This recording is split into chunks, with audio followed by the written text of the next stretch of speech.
sebelah kirimu, bilang begini, bersyukur kamu datang hari ini. Ya, berbahagia saudara Anda datang. Anda tidak memilih untuk mancing, Anda tidak memilih untuk tidur, Anda tidak memilih untuk main catur, tapi Anda memilih datang ke rumah Tuhan. Amin. Dan hari ini Bapak Ibu Saudara, sesuai dengan tema kita adalah mencintai apa? Mencintai gereja lokal. Kenapa Bapak Ibu tema ini diusung oleh gembala-gembala? Dan tema ini bukan hanya sekedar muncul dari pikiran saya, tetapi digodok oleh tim pengembalaan seluruh GB Karisma, baik yang dari Loduri, baik yang dari Kubar, dan tim yang lainnya. Maka muncullah di bulan Oktober tema kita adalah mencintai gereja lokal. Bulan November nanti bebas Bapak Ibu, karena kita tema itu hanya Januari sampai Oktober. Dan ini terakhir kita punya tema yang diatur dari sekretariat Bapak Ibu Saudara. Dan mencintai gereja lokal ini adalah salah satu tema yang hari-hari ini memang harus disuarakan Bapak Ibu.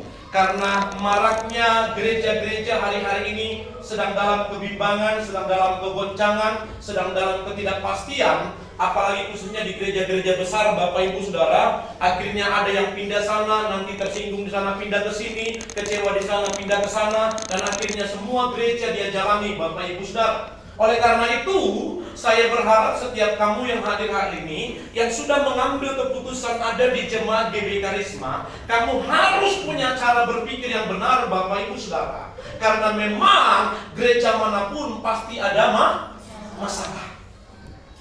Kamu mau di gereja apapun selagi gembalanya, pendetanya masih manusia, dan kalau dia tidak makan merasa lapar, kalau dia kena terik matahari kena panas, kepanasan, kalau dia kena hujan dia basah, dan kalau dicubit sakit, pasti masih ada masalah. Bilang sama-sama, bilang begitu. Ya. Dan yang kedua, Anda harus pahami, ketika pemimpinnya selagi masih manusia, pasti bisa saja melakukan salah, bisa kepleset, bisa salah ngomong, betul nggak? Bapak saja yang dianggap anak sempurna menurut anaknya bisa melakukan kesalahan tidak? Bisa. Oleh karena itu kesadaran ini ada dalam diri Anda dan saya, supaya Anda menjadi jemaat yang mencintai gereja lokal. Kalau Anda pindah dari gereja lain ke sini Bapak Ibu, dan Anda sudah mengambil keputusan di sini, dan ada KKJ-nya, kartu keluarga jemaat, maka Anda harus mencintai gereja ini. Jangan lagi melirik gereja lain, dan jangan lagi membandingkan gereja lain. Gereja itu pasti masing-masing ada masalahnya. Mau Anda bilang begini, Pak, gereja besar jemaatnya 1000. Saya sudah melayani Bapak Ibu di gereja-gereja besar. Saya mau bilang begini, justru di gereja besar paling banyak masalah. Cuma letak masalahnya karena kamu di sebuah keramaian, kamu tidak dekat dengan gembalanya, kamu tidak dekat dengan pelayannya, kamu tidak tahu ada masalah. Itu ibaratkan kamu masuk ke restoran besar, Bapak Ibu Saudara, maka tanya makanannya enak, ya. Coba sekali-sekali kamu masuk ke dapurnya. Kamu pergi misalnya pulang ke Medan naik mobil dari sini, kamu jalan di sekian rumah makan, dan mana rumah makan terkenal di Medan ya, kira-kira begitu. Bagus rumah makannya. Coba sekali-sekali kamu masuk ke dapurnya. Apa yang terjadi Bapak Ibu Saudara? Ternyata banyak lalat hijau. Ternyata kotor. Kamu yang lihat gereja besar seakan-akan tidak ada masalah, padahal segudang masalah. Dan percaya atau tidak, ketika gereja ini tempat ini semakin tidak muat, semakin banyak masalah enggak? Halo? Semakin banyak Pak. Ada nanti yang bilang, kita ke kiri aja. Yang sana bilang, ke kanan kok kata gembala. Enggak, orang udah dengar lurus kok. Nah ini, kebanyakan kok. Berarti orang nih.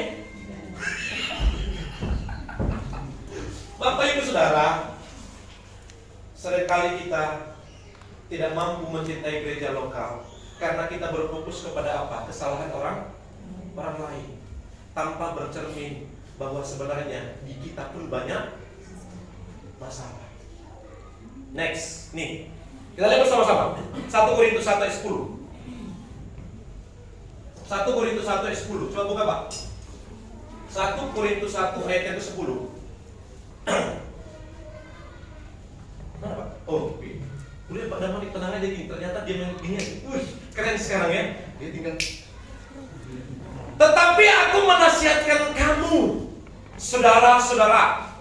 Kira-kira Bapak Ibu Saudara, kamu atau saudara-saudara ini siapa ini? Jemaat yang ada di Korintus. Kalau kita baca sekarang Bapak Ibu, sekarang kira siapa ini kamu dan saudara-saudara itu? Kita jemaat GB Karisma. Tetapi aku menasihatkan kamu saudara-saudara, demi nama Tuhan kita Yesus Kristus, supaya apa? Kamu seia sekata. Suami istri yang hanya 2 orang, gampang gak seia sekata? Pak Sinaga, Pak apa namanya? Ada tuh soalnya gak dulu Bapak Ibu. Dia sukses ya. Pak Pondianan, suami istri gampang gak seia sekata? Susah. Itu baru 2 orang. Gimana kalau banyak begini?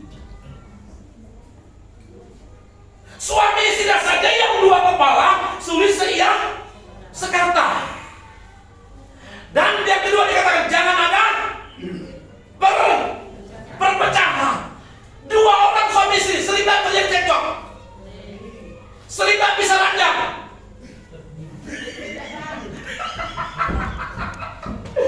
Maksudnya bisa ranjang itu Bapak Ibu ya karena ribut Bapak Ibu, masalah anak, masalah keuangan, masalah yang lainnya. Suaminya tidur di ruang tamu, istrinya di kamar. Kira-kira ada yang begitu? Tidak ada kan? Nah. Jangan ada perpecahan di antara kamu. Karena kalau sudah terjadi perpecahan itu sangat sulit untuk memperbaikinya, Bapak. Sangat sulit. Itu baratkan kamu membuat satu bejana tanah liat dan retak Bapak Ibu Saudara. Nih, kira-kira kamu membangun ini retak Bapak Ibu Saudara. Ini agak sulit diperbaiki. Kalau apa namanya disulam ya, disulam kembali, dijahit kembali, tapi tidak maksimal. Yang ada harusnya kalau supaya baik dibongkar ulang.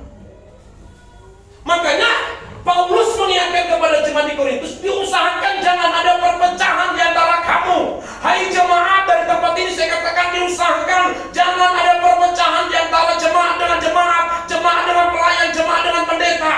Supaya apa? Langkah pelayanan kita Bapak Ibu Saudara, langkah yang terus berapi-api mengerjakan pekerjaan yang besar. Maka dikatakan, tetapi sebaliknya supaya kamu erat bersatu dan sehati sepikir. Pak Manurung, kira-kira enggak gampang enggak sehati sepikir dengan itu? Yang Bapak, ya jangan tuju orang lain, Bapak yang tuju. Gampang enggak sehati sepikir? Apa? Susah atau agak susah? Sangat susah. Baru 2 kepala. Next. Dikatakan juga begini Bapak Ibu Saudara, kepada jemaat bukan hanya di Korintus, tetapi Paulus juga menyapa kepada jemaat, surat pengembalaannya kepada jemaat di Filipi 2 ayat 2. Filipi 2 ayat 2. Dia juga menyampaikan kepada jemaat di kitab di Filipi Bapak Ibu Saudara, dia katakan begini Filipi 2 ayat 2. Memang betul Bapak Ibu Saudara. Beginikan sekali langsung dia. Ini akibat dari fellowship kemarin ini langsung seperti ini cepat dia. Ya, makanya harus sering-sering fellowship baru supaya itu makin diperbaiki itu pelayanan. Amin. Ya. Karena itu sempurnakanlah sukacitaku dengan ini.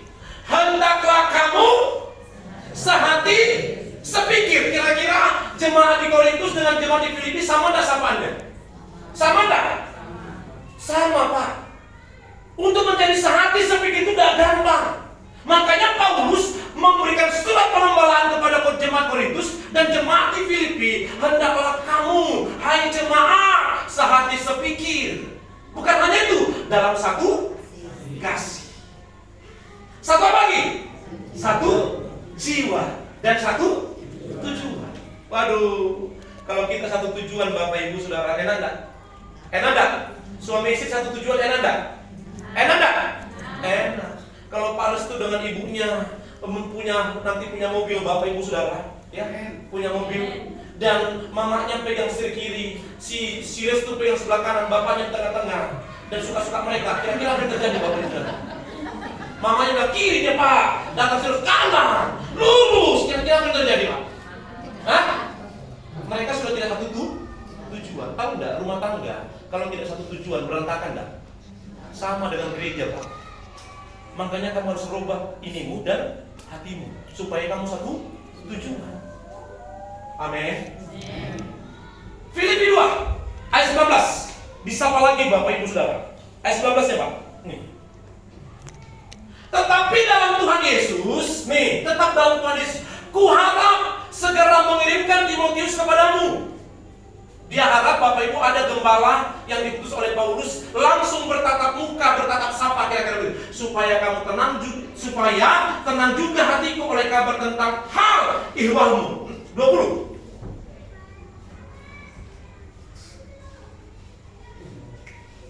Oh, mau Pak. 20 Pak. Hah? Oh, kamu rupanya. Oh, Tuhan tolong. Oh iya. Bagus. Kasih semangat dulu ya. Supaya boleh. Nah itu, distrum. Karena tak ada seorang pun padaku yang sehati. Diulang lagi nggak? Diulang lagi nggak? Sehati dan sepikir dengan dia, dan yang begitu bersungguh-sungguh memperhatikan kepentinganmu. Ini yang paling penting. Ayat 21. 21 nah. Ayo kita baca bersama-sama. 21. Kamu perlu kacamata kan? Oh, kenapa kamu belajar ini? Coba kasih di 100.000 di situ, jelas kayaknya. Ayo bersama-sama, 3, 2, 1. Sebab semuanya mencari kepentingannya sendiri, bukan kepentingan Kristus Yesus. Inilah yang bahayanya di gereja Bapak Ibu Saudara. Jangan kamu datang ke sini untuk mencari kepentingan sendiri. Apa itu Bapak Ibu Saudara? Supaya kamu diperhatikan, supaya kamu mendapatkan sanjungan. Kamu datang ke tempat ini supaya dapat diberkati Bapak Ibu. Saya mau berulang-ulang bilang, kamu datang ke tempat ini bukan untuk cari berkat Pak. Kau rubah pemahamanmu. Kalau kamu mau diberkati, kerja keras, kerja ikhlas, kerja cerdas. Kau datang ke tempat ini untuk jadi berkat. Bilang sama-sama. Oh. Paham tak? Jadi jangan salah pemahamanmu datang ke tempat ini. Ya. Kau di tempat ini untuk jadi berkat. Dari cara bicaramu, kehadiranmu. Kira-kira begini Bapak Ibu. Kalau dilihat misalnya, oh Pak dia akan hadir loh. Masa saya tidak hadir? Kamu tidak banyak ngomong, orang lain akan terpengaruh nggak? Terpengaruh. Kamu jadi berkat. Sebab semuanya mencari kepentingannya sendiri, bukan kepentingan Kristus Yesus. Jangan kamu datang ke tempat ini supaya mendapat sanjungan, perhatian, supaya kamu dikhususkan untuk mendapatkan, oh, perhatikan dong saya. Nah. Makanya kalau begini Bapak Ibu, Anda sedang mencari kepentingan sendiri. Makanya oleh karena itu Bapak Ibu Saudara, kembali saya ulang kepada kita semuanya, bahwa di dalam gereja Bapak Ibu Saudara, pasti ada namanya masalah. Itu catat dulu. Di gereja itu tidak mungkin tidak ada masalah, pasti ada masalah. Masalah dari mana? Masalahnya bisa saja sesama jemaat. Betul apa betul? Bisa saja masalahnya sesama pelayan. Betul apa betul? Bisa saja masalahnya jemaat dengan gembala. Bisa saja masalahnya jemaat dengan diakan. Bisa saja masalahnya jemaat dengan pelayan. Bisa saja masalahnya gembala dengan gembala. Dalam hal ini maka bisa memicu perpecahan. Kira-kira ranah yang saya sebut tadi, mana yang lebih rawan Bapak Ibu? Yang lebih banyak terjadi? Hah? Kebanyakan itu Bapak Ibu Saudara antara jemaat dengan gembala. Itu kebanyakan. Khotbah pendetanya baru berapi-api, dan suruh sana bilang, dia singgung saya. Ngapain lagi saya ke situ? Itu Bapak Gembala ngomongin saya terus dari atas mimbar. Kapan? Nggak kenal juga saya. Padahal yang masalah siapa? Masalahnya dia. Bapak Gembala itu khotbahnya itu terus sakit hati terus. Padahal udah aku bereskan diriku. Kau datang ke gereja, lihat helmnya, ih, udah di situ rumahnya dia. Kau masih belum beres. Kira-kira begini.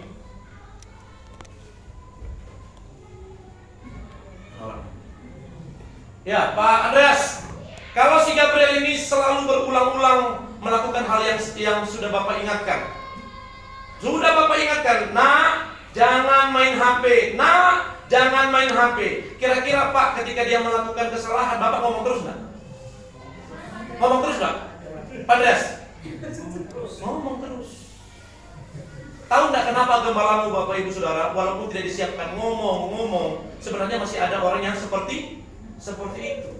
Bilang sama-sama, bilang begitu.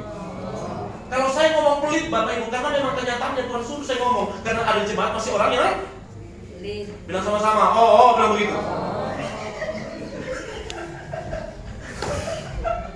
Paham tidak? Jadi Bapak Ibu Saudara, yang kebanyakan kasus terjadi adalah jemaat dengan gembala. Itu yang banyak terjadi.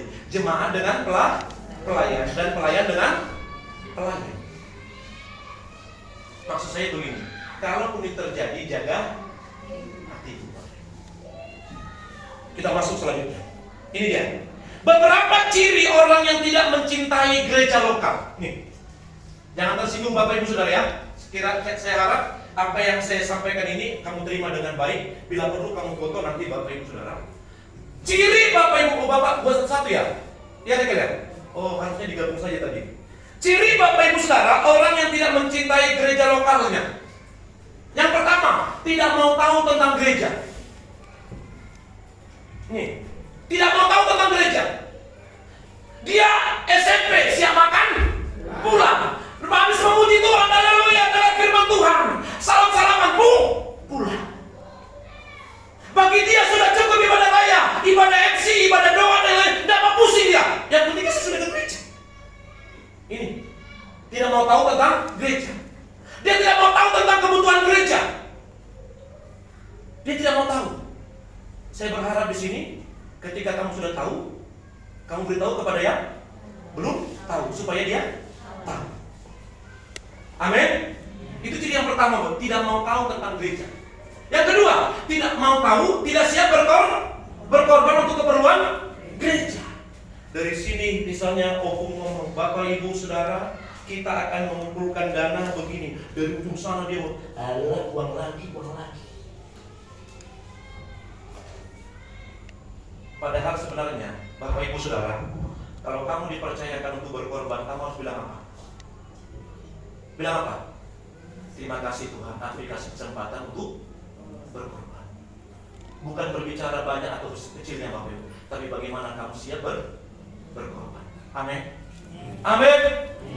Saya mau kasih tahu kepada saudara, ketika kamu ada masalah Bapak Ibu Saudara, masalah keuangan, masalah pekerjaan, masalah bisnis, salah satu langkah yang paling ampuh adalah kamu harus belajar menabur. Karena hukum Alkitab berkata, orang yang menabur yang akan pasti menuai. Pak, gimana cara naburnya? Tiba-tiba kau dalam masalah keuangan Bapak Ibu. Kak, Mama masuk rumah sakit, bisa tidak bantu kira-kira Kak? Nah, cepat kau menabur di situ Bapak Ibu. Jangan kau hitung-hitungan. Di sanalah nanti engkau akan melihat bagaimana apa yang tidak pernah kau bayangkan dan pikirkan Tuhan akan sediakan bagimu.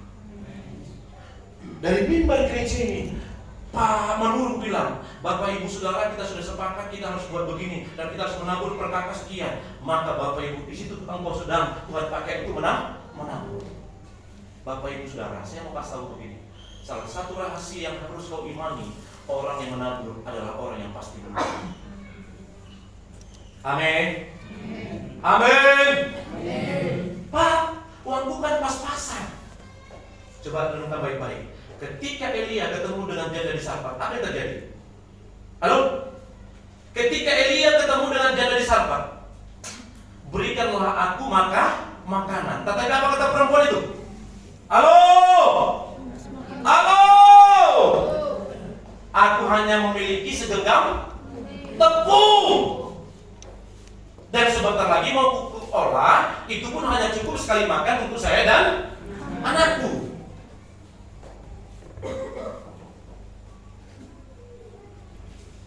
Siapa itu? Siapa itu penampakan itu? Hah? Suruh masuk. Ya, jangan di luar. Malaikat sudah jagain kita situ. Suruh masuk. Oh, pemain drum. Ya. Kira tadi ada malaikat penampakan di sini. Kau masuk ya. Supaya kau dengar firman Tuhan. Supaya kalau ada hal yang tak baik supaya dikikis. Nah, itu yang mantap itu. Kau dulu paling depan itu.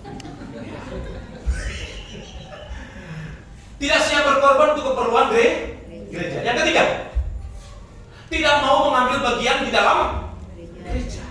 Saya berharap Bapak Ibu Saudara, jangan paksakan dirimu. Jangan bilang begini, Pak, aku gak ada karunia, gak ada talenta. Tapi tolong, suaramu yang kuncinya G, lari ke C, tolong jangan paksain Bapak. Ya, itu nanti buat sakit kepala jemaat dan pelayan. Haleluya. Hancur nggak? Hancur. Berarti bukan di situ panggilanmu Bapak Ibu Saudara. Mungkin kamu kalau masak Bapak Ibu wanginya itu sampai 2 km.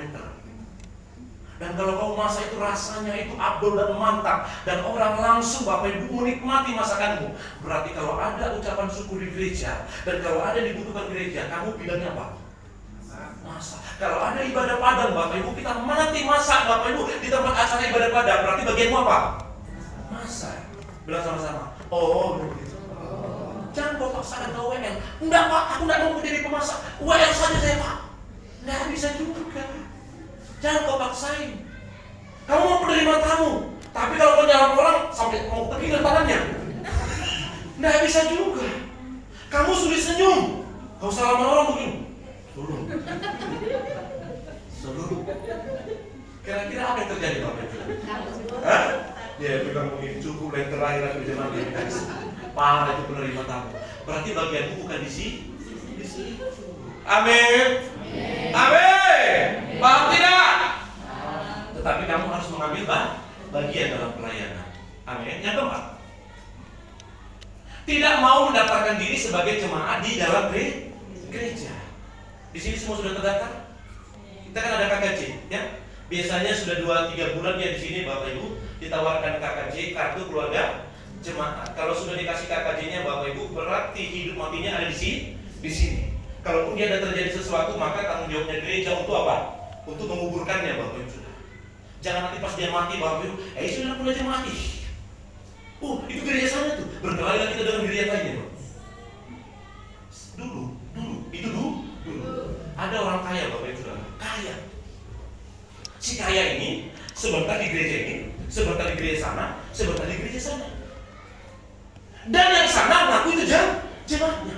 Yang sini ngaku nih jemaatnya. Yang sini ngaku jemaatnya. Matilah orang ini. Rebutan. Akhirnya ributlah sesama gereja. Cekcok Bapak Ibu Saudara. Untung yang lain ngalah. Kenapa bisa jadi rebutan?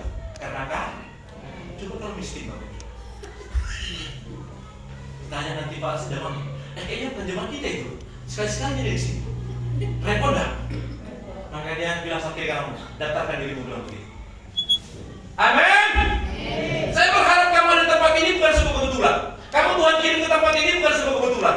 Kamu di tempat ini sedang dibidik, diarahkan, sedang diproteksi untuk menjadi pribadi yang berkenan di hadapan Tuhan. Makanya kamu daftarkan dirimu. Kalau kamu mau Bapak Ibu Saudara, sekolah suka kamu enggak kira-kira? Sebentar kamu di SMP ini, sebentar di SMP sana. Bagus enggak? Kamu harus mendaftarkan diri. Kita GBK semua ada adminnya Bapak Ibu. KKJ, kartu keluarga jemaat. 5. Datang sesuka hatinya. Nih. Datang sesuka hati. Sebulan Bapak Ibu ya cuma 2 kali dia datang. 2 minggu dia kemana? Hilang. Coba lihat dulu, kiri kanan dulu. Kamu gitu enggak bilang begitu. Halo. Kalau kamu butuh Tuhan, kamu memang kerja Bapak Ibu dan sudah pulang, capek memang. Saya mau bilang begini, kamu ambil kerjaan itu dan kamu pulang, kamu harus siap ambil risiko. Karena begini, kamu bukan hanya butuh uang, tapi terlebih lagi kamu butuh Tuhan. Amin. Amin. Datang sesuka hatinya, Bapak Ibu. Jangan jadi cuman begini. Kalau begini kamu tidak akan pernah mencintai gereja lokal ini. Kamu hanya sekedar ada di sini, Bapak Ibu. Jangan ya. Saya berharap kamu mencintai gereja lokal dan kamu Bapak Ibu tidak datang sesuka hatimu. Next. Ciri-ciri jemaat yang kemungkinan tidak bisa bertahan dalam gereja. Nih, mulai panas nih Bapak. Nih, ya, mulai panas ini. Ya, saya terus terang aja disampaikan sama saudara. Dan ini valid data ini Bapak. Dan ini adalah sesuatu yang memang sudah terjadi Bapak. Sudah. Saya ikutin data ini. Ciri-ciri. Siapa mati Pak? Sengaja. Oh sengaja. Sengaja dan diperbaiki. Oh iya. Ya, baik. Tadi sama diluluri itu jamnya yang mati. Saya saking semangatnya Bapak Ibu lewat. Untung saya langsung peka. Ini sebenarnya jamnya udah tadi saya bilang sudah kelewatan Bapak Ibu. Langsung saya 1 menit kemudian langsung saya tutup khotbah saya. Kalau nggak nyampe saya di sini. Ternyata mereka nggak tahu sengaja dimatikan supaya Pak Pendeta agak lama di sini. Karena tadi gembalanya sudah bisikin sama saya. Pak Pendeta Sinaga, Pak, Bapak Ibu sama di sana. Dia bilang, iya aku bilang sama di seberang. Oh, kenapa? Kalau bisa agak lama sedikit di sini katanya. Nggak bisa. Dibagi-bagi. Ya mungkin nanti mau punya khotbah di sana. Pak Manur nyebut dari sana. Harapan saya begitu. Senggol dong. Ciri jemaat yang kemungkinan tidak bisa bertahan dalam gereja. Tidak tunduk pada pemimpin, tidak tunduk pada gembala. Ini Bapak Ibu Saudara ya. Biasanya tidak tunduk ini ketika keuangan kita sudah semakin naik. Fasilitas kita sudah semakin tambah. Hati-hati loh ya. Hati-hati. Kamu dikasih usaha, pekerjaan, bisnis. Yang tadinya tidak punya mobil, kamu sudah punya mobil. Yang tadinya tidak punya rumah, sudah punya rumah. Yang tadinya di rekeningmu hanya 10 juta, sekarang sudah 100 juta. Yang tadinya Bapak Ibu Saudara kamu hanya punya 1 rumah, sekarang sudah punya 2 rumah. Yang tadinya hanya 1 mobil, sekarang 2 mobil. Hati-hati di sini Bapak Ibu Saudara. Kemungkinan orang kalau sudah di atas sulit untuk tunduk. Saya ingatkan kepada saudara, ini ciri Bapak Ibu yang kemungkinan tidak akan pernah bertahan dalam gereja kalau tidak tunduk sama gembala. Gembala bukan minta dihormati, tapi kamu harus punya prinsip. Dialah pemimpin yang Tuhan kirim kepada saya untuk membawa saya dalam kerohanian saya. Amin. Amin. Next. Yang kedua, suka ngomongin kelemahan kekurangan pemimpin. Halo. Pergi ngopi ngomongin gembala. Main catur ngomongin gembala. Padahal harusnya salah sama kami. Aku sodo, tapi ujungnya apa? Ngomongin gembala. Di sini tidak ada. Itu di kutub utara. Perempatan ada pohon mangga, sebelahnya pondok, orangnya ada di situ. Di sini tidak ada. Kalau pun ada, ya, tolong. Kira-kira begini Bapak Ibu. Saya mau bilang begini. Nih, Kevin ini ketika suka ngomongin bapak sama mamanya sama orang lain, ketika ngumpul sama temannya, sama ceweknya, sama kumpulannya, tahu nggak bapak itu mulutnya suka ngomong kotor. Kira-kira anak apa gitu? Hah? Bapakku itu tahu nggak itu suka caci maki mama saya itu. Kira-kira anak macam apa nih? Tahu nggak bapak saya itu cuma tahu ngomong aja tuh, bosan aja ngomongnya, tapi sebenarnya kelakuannya tidak begitu. Kira-kira anak macam apa ini? Halo. Kira-kira kalau Anda begitu saya gembalanya kau ngomongin saya, cuma macam apa ini? Paham nggak Pak Ismas? Paham nggak? Kamu boleh ngomongin orang tuamu, tapi jangan pernah ngomongin kekurangannya. Karena kamu dan bagian orang tuamu adalah satu. Kalau tidak ada bapakmu, bapak ibu kamu tidak ada. Bilang begini, Kevin, bapak itu walaupun galak, tapi hatinya sama anaknya luar biasa. Anaknya macam apa? Hebat. Bapak itu walaupun dia bilang tidak ada uang, tapi usahakan untuk anak-anaknya kuliah. Anak macam apa ini? yang begitu kira-kira Bapak Ibu Saudara anak dan jemaah? Bilang sama-sama, oh bilang begitu. Amin. Jangan kamu alisan, jangan kamu Rimana, kamu ngomongin gembala. Yang diomongin yang jelek-jeleknya Bapak Ibu Saudara. Ngomongin yang baiknya. Amin. Supaya mulut kita, hidup kita jadi berkah. Next. 3. Gampang apa? Tersinggung. Ya, saya berharap jemaat GBK Karisma bebas dari ini. Kalaupun kau hari ini tersinggung, Bapak Ibu Saudara bilang begini, Tuhan, kok masih begini saya? Jangan kau salahin orang lain. Karena kapan tidak dapat FC, masalahnya begini tidak. Saya sakit hati tidak. Beres karena dirimu. Amin. Jangan kau gampang tersinggung. Dikit-dikit tersinggung. Kalau kau benar Bapak Ibu dalam Tuhan, mencintai Tuhan dan mencintai gereja lokal, menghormati pemimpinmu, ketika kamu mengenal Tuhanmu dengan benar, dan kalau ada orang yang membuat kamu tersinggung, kamu bilang apa sama dia? Terima kasih. Kamu ngerti nggak yang umumnya? Ngerti nggak? Ketika Pak Batu ini buat kamu kecewa, sakit hati, kamu bilang apa sama dia? Kenapa bisa?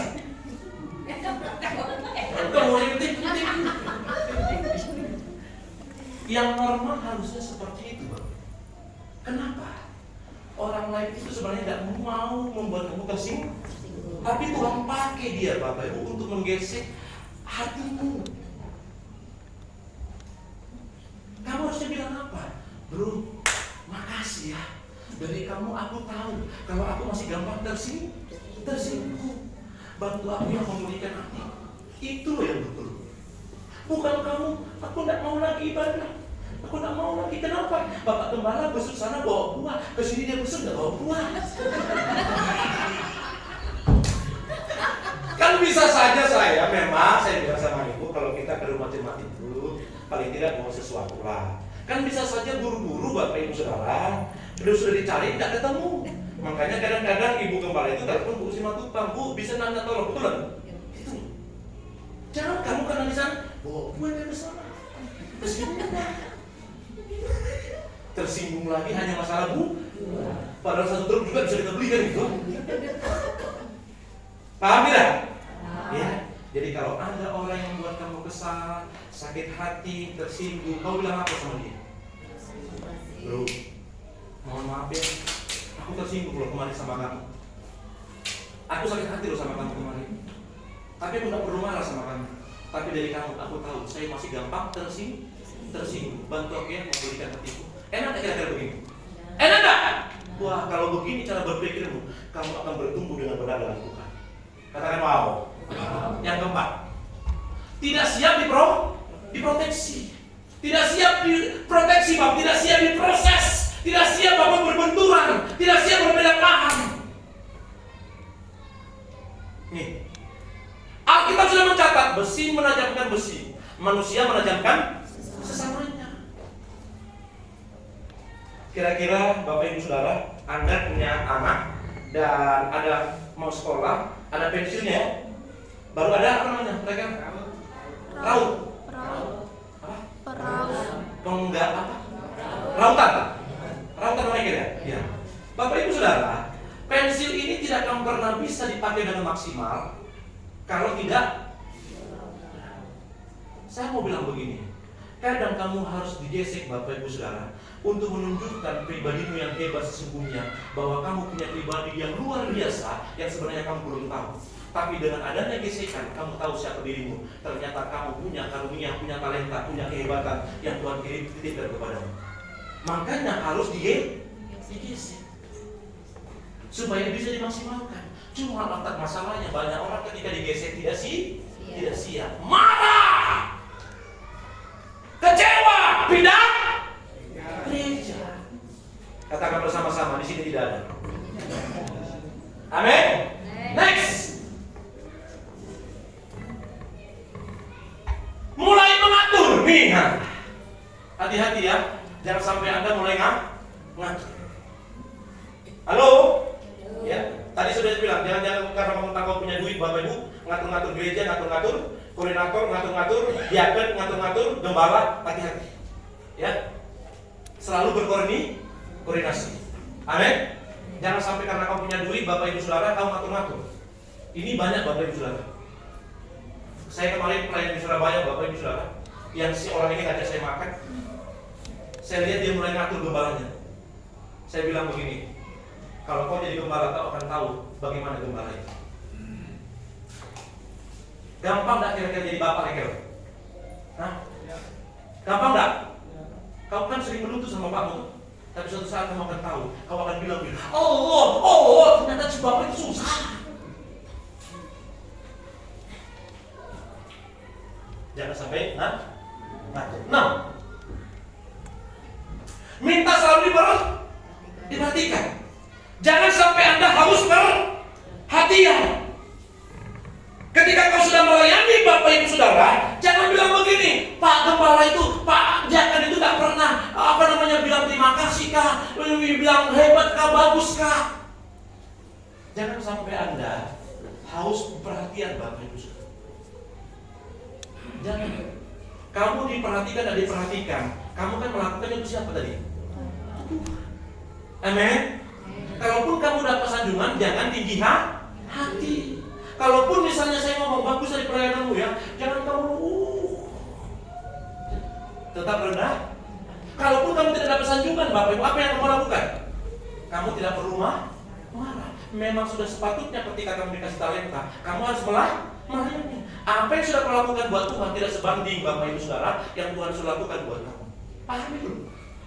Oh Pak, aku sudah bisa berkorban untuk pelayanan. Dengar, apa yang sudah kau korbankan buat Tuhan tidak sebanding dengan pengorbanan Tuhan yang Tuhan berikan kepadamu. Itu harus ada di konsepmu Bapak Ibu, supaya kamu jangan hitung-hitungan dengan Tuhan. Terus sombong. Hati-hati Bapak Ibu Saudara, sombong. Kamu punya mobil, saya berharap Bapak Ibu Saudara, mobilmu harus siap dipakai untuk pelayanan. Amin. Kurang aminnya Bang. Mobilmu harus siap dipakai pelayanan. Amin. Woi, semangat saya kalau begini Bang. Siapa suruh kau punya mobil? Yang paling ngerinya lagi Bapak Ibu, Tuhan, berikanlah kami mobil Tuhan, supaya kalau kami pergi ibadah bisa bawa anak-anak saya. Dikabulkan doanya punya mobil. Setelah punya mobil Bapak Ibu, tadi jarang pun. Padahal dia minta untuk apa? Untuk apa? Ibadah. Kalau kau kasih aku mobil Tuhan, nanti kalau UBI kuantar pun Tuhan. Malaikat bilang apa? Pret. Ibadahnya malas.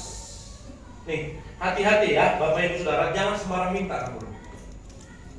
Kalau kau mobilmu belum siap dipakai Bapak Ibu untuk pelayanan, jangan kau minta mobil. Daripada kau berdosa di situ. Ya. Kalau kau siap punya mobil, berarti siap dipakai pelayanan. Saya telepon orang nanti. Ini kita kan ada rencana mau ibadah Padang nih. Telepon. Tuh, Bapak Tama, ada Bapak Tama? Oh Tuhan, oh. Nah itu baru aku bilang tadi. Mamanya ada? Nah, kok bisa sebut nama itu? Ku telepon Bapak Ibu Saudara. Bapak, sini dong. Ya, salam Pak Gembala. Kira-kira bisa nggak nanti dipakai mobil? Kalau memang Bapak bisa nyetir, ya Bapak. Kalau nggak bisa, nanti ada jemaat yang memang jago nyetir. Kira-kira bisa Pak? Langsung dia bilang, oh siap Pak Gembala. Dia isi bensinnya. Dia lihat ada res bensin. Dia antri bensin Bapak. Karena dia tahu ini berkat datang dari Tuhan. Untuk pelayanan, untuk mengerjakan pekerjaan Tuhan. Amin. Memang harus begitu Pak. Waktu awal mobil saya keluar, Bapak bilang ini baru. Tiba-tiba anak pemuda bilang begini, Pak, kami pinjam mobil ya, karena kami mau ada ibadah Padang. Apa saya bilang? Langsung. Hah? Kira-kira apa sih bilang? Pakai, tapi siapa yang bawa? Itu harus jelas dong.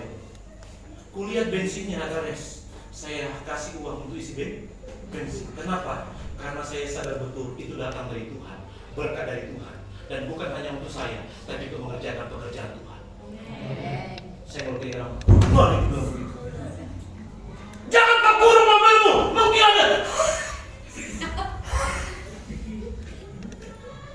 Jangan Pak. Kalau ada itu diberkati untuk memberkati. Kalau kau sudah sombong, kira-kira bisa nggak dipinjam mobilmu? Nggak bisa. Nggak bisa. Makanya kau harus bertobat hari ini. Amin.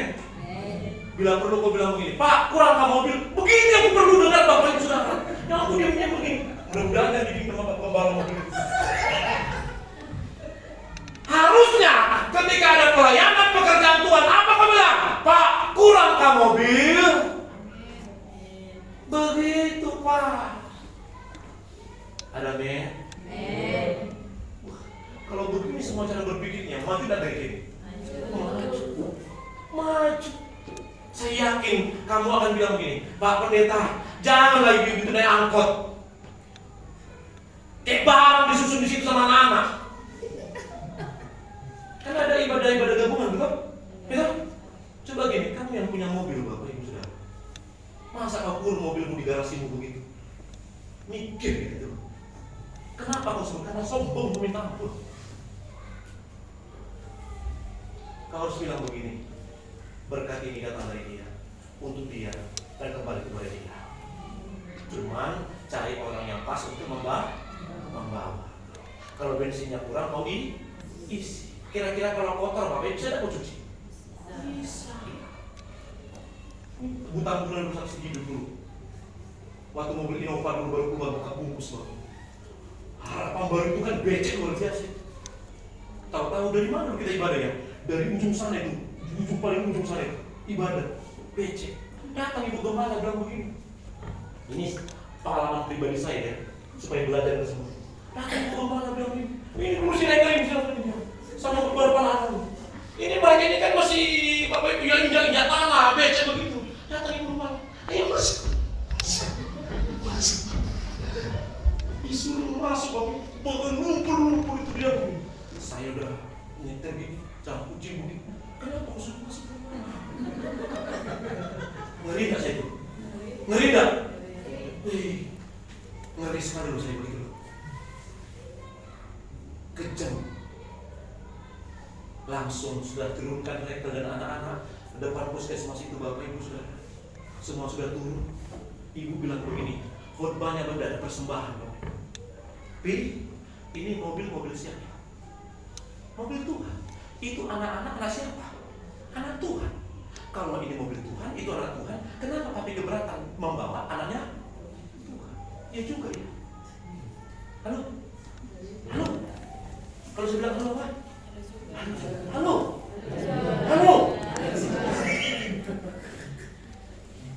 Berapa banyak kamu bilang kau sudah bertobat? Sebenarnya kau belum bertobat.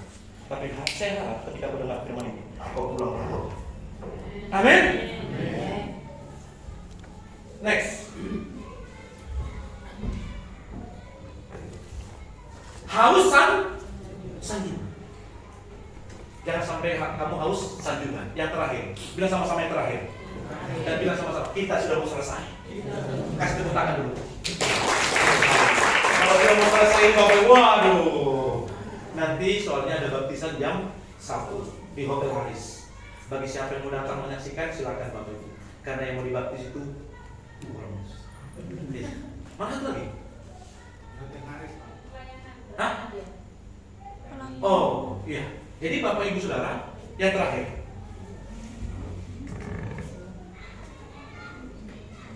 Yang terakhir Bapak Ibu Saudara, next. Mana?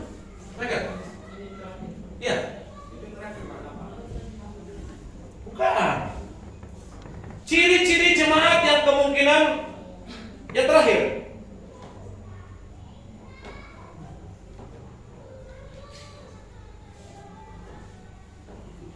Salah kirim berarti Pak ya? Salah Bagaimana kita bisa mencintai gereja lokal? Masa nggak ada, Pak? Ada itu. Bapak cek. Ya. Bagaimana kita bisa mencintai gereja lokal? Bapak, yang pertama adalah kita harus mencintai Tuhan Yesus dengan benar. Mencintai Tuhan Yesus dengan benar. Yang kedua adalah bagaimana kita bisa mencintai gereja lokal, Bapak Ibu Saudara. Maka yang kedua adalah kamu harus mampu mencintai pemimpin atau bapak rohani. Ada, Pak? Ada toh. Makanya minum aqua. Jadi Bapak Ibu, bagaimana kita bisa mencintai gereja lokal? Kamu harus mencintai Tuhan dengan benar. Aku datang ke sini bukan untuk kepentingan, tapi aku datang ke sini untuk kepentingan Tuhan. Aku datang ke sini bukan cari berkat, tapi aku datang ke sini untuk jadi berkat. Kamu mencintai Tuhan dengan benar, Bapak Ibu. Ya, kamu bertobat dengan sungguh-sungguh. Kamu serius jaga kekudusan. Jaga mulutmu supaya jangan sampai kamu mengucapkan sumpah serapah. Jangan sampai mulutmu, Bapak Ibu, tidak jujur, suka berbohong. Orang yang mencintai Tuhan dengan benar, Bapak Ibu, pasti hidupnya menjaga kekudusan. Dan hidupnya, Bapak Ibu, hidup dalam kebenaran. Dan yang kedua, bagaimana kita bisa mencintai gereja, tetap mencintai gereja lokal. Maka yang kedua, kita harus mencintai pemimpin rohani kita, gembala kita, Bapak Ibu. Kalau kamu mampu mencintai Tuhan dengan benar, saya yakin kamu pasti mampu mencintai pemimpin gembalamu dengan benar. Maka yang ketiga, kamu pasti mampu mencintai gereja lokalmu dengan benar. Sehingga kamu berkata begini, masalah itu boleh ada, tapi aku harus menghargai pemimpinku. Kau harus menghormati. Kalau pemimpinmu sudah agak miring, Bapak Ibu, kita ayo sama-sama kita topang dia, kita doakan dia. Itu yang betul, Bapak Ibu. Bukan kamu berencana untuk ini. Amin. Amin. Saya berharap kamu tetap ada di sini, Bapak Ibu. Sampai kapan? Sampai ajal menjemput.